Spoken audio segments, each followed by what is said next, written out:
तो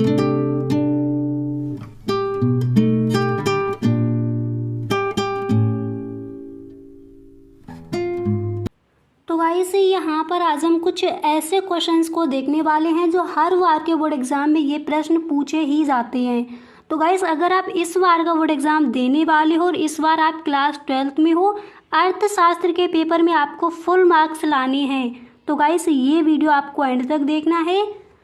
इस वीडियो को आप बिल्कुल भी स्किप ना करें, क्योंकि यहाँ पर उन सभी प्रश्नों जो भी प्रश्न आपके बोर्ड एग्जाम में आज किए जाएंगे उन सभी प्रश्नों पर यहाँ पर हम डिस्कस करेंगे। ठीक है, साथ में आपको सभी प्रश्न के आंसर भी मिलेंगे। तो गाइस वीडियो बिल्कुल भी स्किप ना करें, वीडियो को आपको एंड तक देखना है।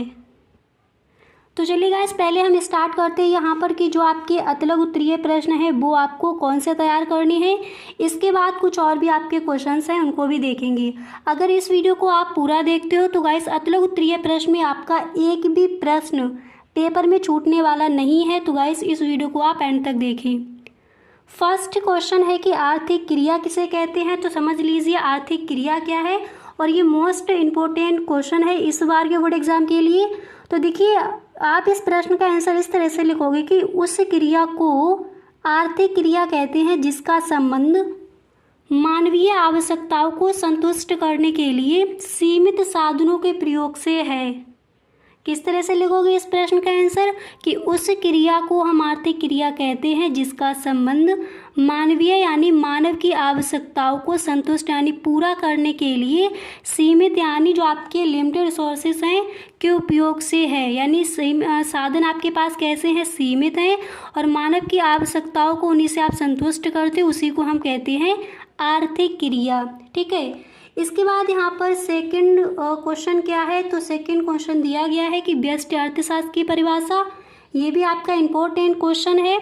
तो आप लिखोगे कि व्यष्टि अर्थशास्त्र में केवल एक व्यक्तिगत इकाई की आर्थिक क्रियाओं का अध्ययन किया जाता है। उदाहरण अगर आपसे पूछते हैं तो उदाहरण आप इस तरह से लिखोगे कि एक उपभोक्ता का व्यवहार, एक फर्म द्वारा उत्पादन क्रिया, अनेक ऐसी आर्थिक क्रियाएं हैं जो व्यक्तिगत आर्थिक इकाई से संबंधित है। तो आर्थिक क्रिया किसे कहेंगे, व्यष्टि अर्थशास्त्र की परिभाषा क्या हो जाएगी। इस तरह से आप इन दोनों प्रश्नों के आंसर लिख कर आओगे। ठीक है, अब इसके बाद कुछ आपके वेरी मोस्ट इम्पोर्टेंट क्वेश्चन उनको भी देख लीजिए, वो भी आपको सही ढंग से तैयार कर लेने हैं। तो चलिए उन पर भी डिस्कस कर लेते हैं। तो गाइस यहाँ पर देखिए कुछ ऐसे आपके ये प्रश्न हैं जो हर बार बोर्ड एग्जाम में आपसे पूछ लिए जाते हैं। ठीक है, तो गाइस फर्स्ट क्वेश्चन है कि प्रभावी मांग क्या है, इसके निर्धारक घटक बताइए। इसके बाद ये देखिए गाइस आपके लघु उत्तरीय प्रश्न और अतलग उत्तरीय प्रश्न दोनों ही यहाँ पर आपको मिलेंगे। इसके बाद गाइस सेकंड क्वेश्चन आप ये तैयार कर लेंगे कि उपभोग फलन से क्या आशय है, साथ ही साथ लिखते चलिए। इसके बाद नेक्स्ट है कि सीमांत लागत क्या है। इसके बाद अगला प्रश्न यहाँ पर आप देख सकते हो, अगला प्रश्न आप तैयार करोगे कि व्यष्टि एवं समष्टि अर्थशास्त्र में अंतर स्पष्ट कीजिए। तो व्यष्टि अर्थशास्त्र और समष्टि अर्थशास्त्र में क्या अंतर है, ये क्वेश्चन आपका विस्तृत में भी पूछ लिया जाता है। नेक्स्ट है कि मुद्रा के 3 प्रमुख कार्य बताइए। इसके बाद अगला प्रश्न आप तैयार करेंगे कि सीमांत उपभोग प्रवृत्ति क्या होती है। एंड इसके बाद अगला प्रश्न है कि कीमत विभेद किसे कहते हैं। तो इन प्रश्नों को साथ ही साथ आप लिखते चलिए। इसी के साथ अभी जिन प्रश्नों को हम देख रहे थे साथ में उनके आंसर भी देख रहे थे, उनको अभी देखेंगे। पहले इन प्रश्नों को आप नोट कर लीजिए क्योंकि ये प्रश्न हर बार के बोर्ड एग्जाम में रखे जाते हैं।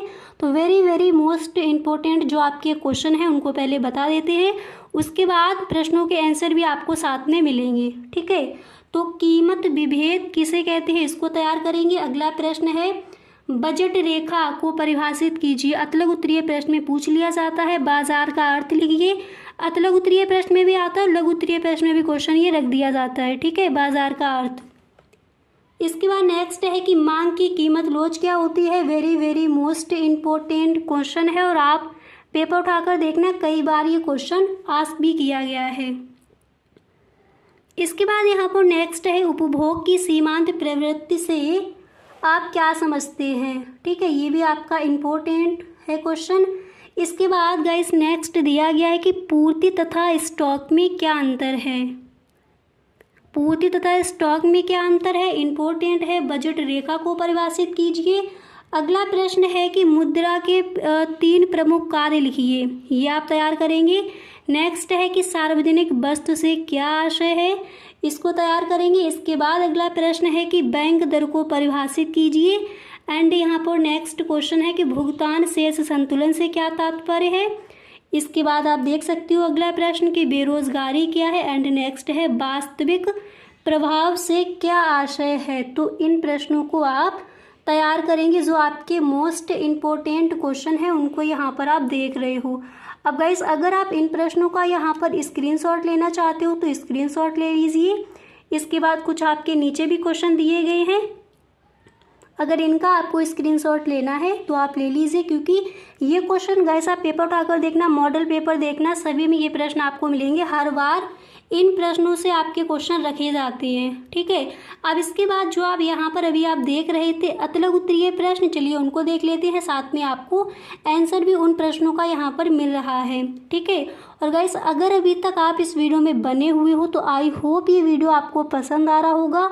अगर सच में गाइस वीडियो अच्छा लग रहा है तो आप इस वीडियो को एक लाइक कर दें और please tell me in the comment box, okay. और गाइस, वीडियो अच्छा लगा करें तो अपने सभी दोस्तों में आप एक बार वीडियो को शेयर ज़रूर किया करें। तो यहाँ पर देखिए गाइस, आप देख चुके थे कि व्यष्टि अर्थशास्त्र की परिभाषा। इसके बाद यहाँ पर अगला प्रश्न आपको ये तैयार कर लेना है। नेक्स्ट क्वेश्चन देख लीजिए कि सीमांत उपयोगिता क्या है, ठीक है। सीमांत उपयोगिता क्या है, तो एक लाइन में इसकी परिभाषा हो जाएगी। आप लिखोगे कि किसी वस्तु की एक अतिरिक्त इकाई के प्रयोग से जो अतिरिक्त उपयोगिता मिलती है उसे ही हम सीमांत उपयोगिता कहते हैं। इसका जो फॉर्मूला है यहाँ पर आप देख सकते हो, ये भी आपको साथ में लिख देना है। इसके बाद अगला प्रश्न है कि संयुक्त मांग को परिभाषित कीजिए, इसको भी देख लीजिए।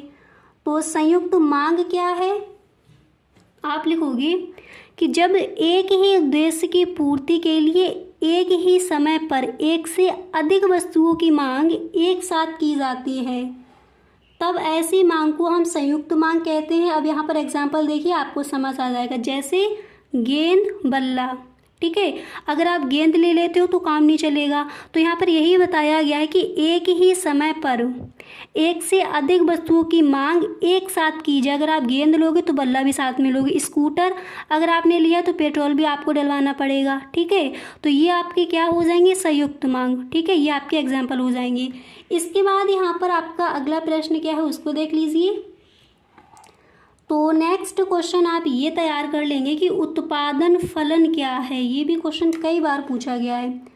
तो उत्पादन फलन क्या है, आप लिखोगे कि उत्पादन फलन भौतिक आगतों तथा भौतिक उत्पादन के बीच कार्यात्मक संबंध का अध्ययन करता है।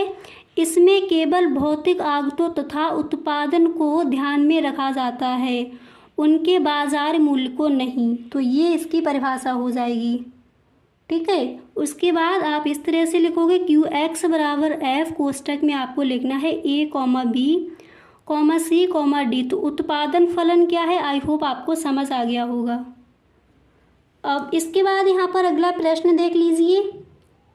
नेक्स्ट क्वेश्चन है कि सीमांत लागत को परिभाषित कीजिए। तो सीमांत लागत क्या है, आप इस प्रश्न का आंसर लिखोगे।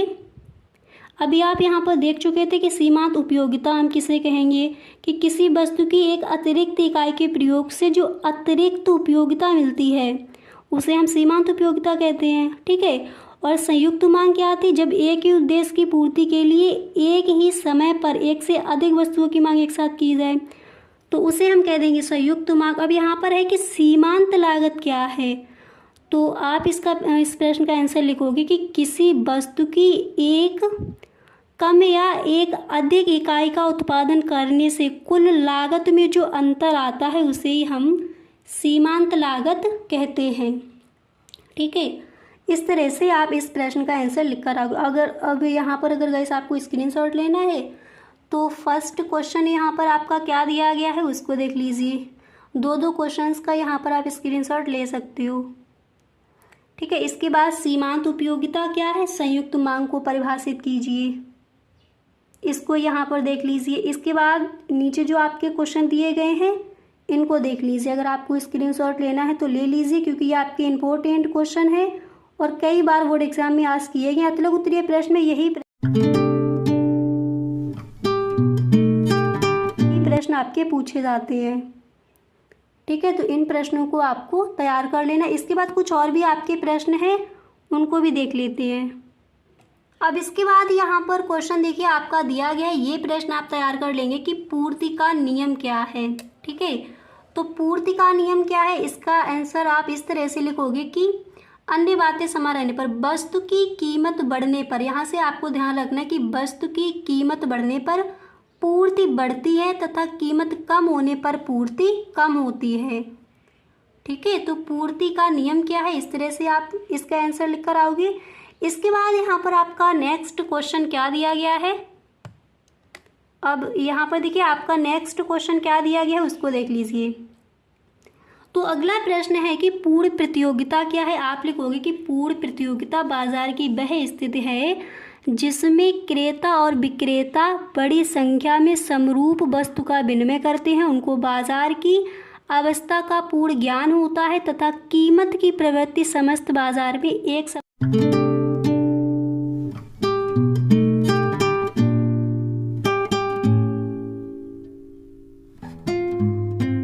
अब यहाँ पर देखिए गाइस नेक्स्ट क्वेश्चन यहाँ पर आप तैयार करोगे कि अवसर लागत का क्या अर्थ है। ठीक है, तो अवसर लागत क्या है, आपको इस तरह से हेडिंग डाली है अवसर लागत। फिर इसमें आप लिखोगे कि एक वस्तु की कुछ अधिक मात्रा प्राप्त करने के बदले दूसरे वस्तु की कुछ मात्रा को छोड़ना पड़ता है, इसे ही वस्तु की एक अतिरिक्त इकाई को प्राप्त करने की अवसर लागत कहते हैं। ठीक है, तो अवसर लागत क्या है, आप इस तरह से इस प्रश्न का आंसर लिख कर आओगे। क्लियर। इसके बाद यहाँ पर अगला क्वेश्चन आपका क्या दिया गया है उसको देखते हैं। तो नेक्स्ट क्वेश्चन है कि अनधिमान तटस्थता वक्र क्या है, आपका मोस्ट इम्पोर्टेंट क्वेश्चन है। आप पेपर उठाकर देखना, ये प्रश्न आपका कई बार बोर्ड एग्जाम में पूछा गया है। तो अनधिमान तटस्थता वक्र क्या है, आप हेडिंग डालोगे तटस्थता वक्र। इसके बाद आपको लिखना है कि अनधिमान उदासीनता वक्र मात्राओं के उन संयोगों को प्रदर्शित करने वाले बिंदुओं का पथ होता है जिनके प्रति उपभोक्ता उदासीन रहता है। ठीक है, तो इस तरह से आप इस प्रश्न का आंसर लिखोगे। तो पहला प्रश्न आपका क्या था, यहाँ पर देख लीजिए। फर्स्ट क्वेश्चन है कि अवसर लागत का क्या अर्थ है, इम्पोर्टेंट क्वेश्चन है। इसके बाद अनधिमान तटस्थता वक्र क्या है, साथ ही साथ इन सभी प्रश्नों को आप लिखते चलिए, क्योंकि जो भी क्वेश्चन यहाँ पर आपको बताए जा रहे हैं सारे ही प्रश्न आपके इम्पोर्टेंट हैं। अगर पूरा वीडियो आप देखते हो तो क्वेश्चन आपका अर्थ साथ में वहाँ पर नहीं छूटेगा। ठीक है, इसके बाद यहाँ पर अगला प्रश्न, इसका आंसर आप देख भी चुके हो कई बार। तो क्वेश्चन क्या है कि उपभोक्ता संतुलन से क्या अभिप्राय है, इसको भी आपको तैयार कर लेना है। तो आप हेडिंग डालोगे पहले उपभोक्ता संतुलन, इसके बाद यहाँ पर आपको इस तरह से लिखना है कि अर्थ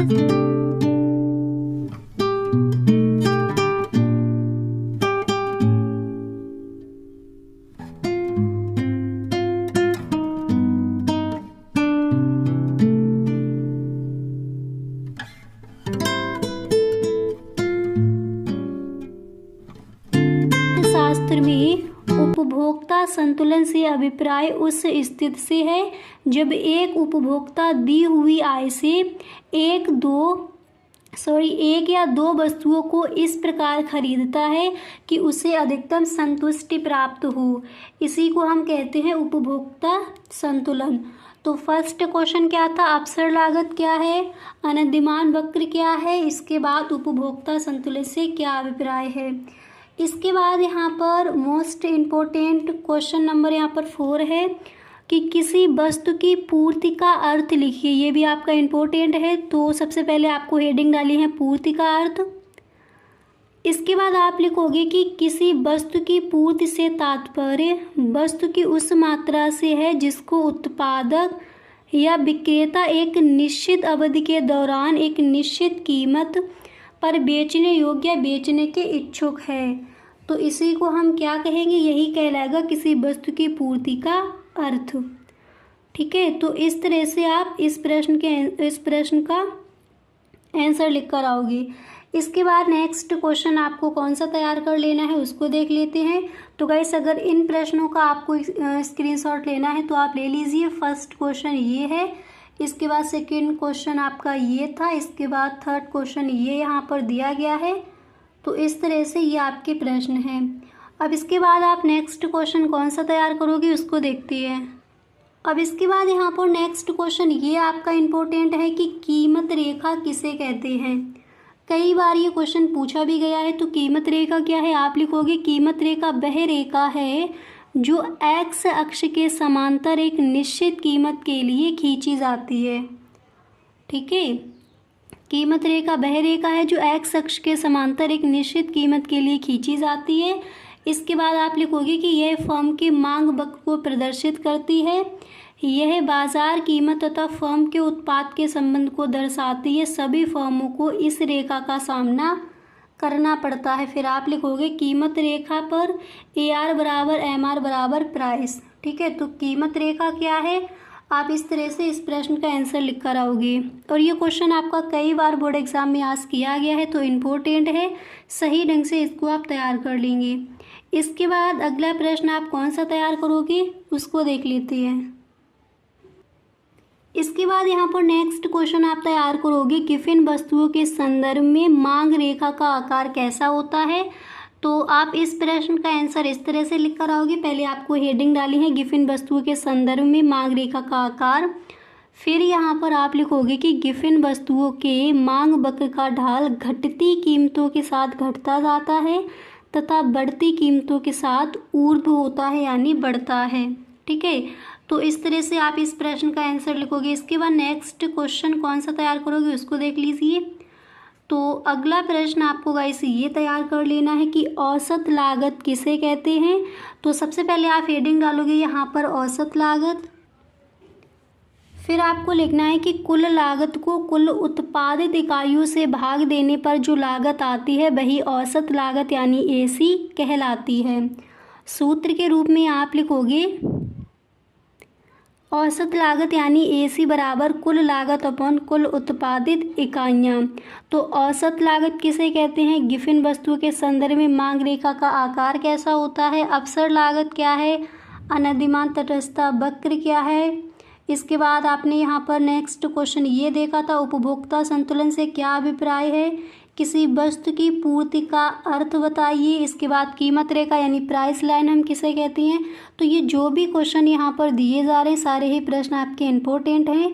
तो गाइस देखिए यहाँ पर आपने कुछ ऐसे प्रश्नों को देखा जो महत्वपूर्ण है। इसके बाद नेक्स्ट वीडियो में भी कुछ ऐसे ही प्रश्न मिलेंगे जो आपके लिए मोस्ट इम्पोर्टेंट हैं। तो गाइस उस वीडियो को देखना आप ना भूलें। तो गाइस मिलते हैं नेक्स्ट वीडियो में। आज के लिए बस इतना ही। Okay, thank you so much.